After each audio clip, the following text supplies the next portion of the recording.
এখন বোঝা যাচ্ছে ভাই পাবলিককে সত্যি পলিটিক্সরা যেরাম পারে সেরাম খেলে, সে যে কোনো পার্টি হোক না কেন। প্রথম লোককে বোকা বানায়, এই করে দেবো সেই করে দেবো হ্যান করে দেবো, তারপরে মানে গদ্দিতে আসার পরে সব রাবণ হয়ে যায়। সবাই ভাই নিজের মজবুতন করতে থাকে। ঠিক আছে, ছোট্ট গরিবদের তো বাঁশ দিতেই থাকে এরা। ঠিক আছে, যারা খেটে খুটে একটু রোজগার ইনকাম সেইগুলোও বাঁশ দিয়ে দিচ্ছে, লাত মেরে দিচ্ছে।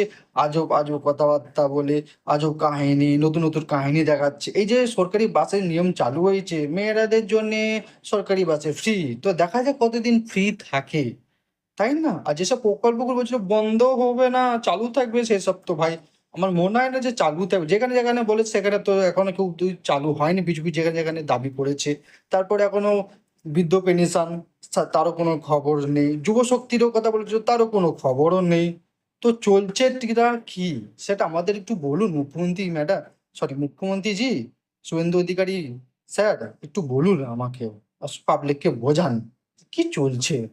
আপনাকেও মনে হয় বাজারটা আমরা ভুল করে ফেলেছি নিয়ে আসে, মুখ্যমন্ত্রী হিসাবে আপনাকে একটু চেক করা দরকার ছিল। আপনার যে বিজেপির লোকেরা, পার্টির লোকেরা কোথায় কোথায় যেসব কথা বলেছিল, এই করবো সেই করবো, সেইগুলো হয়েছে কিনা একটু চেক করে আপনাকে নিয়ে আসা উচিত ছিল। মনে হয় আমাদের কোথাও ভুল হয়ে গেছে।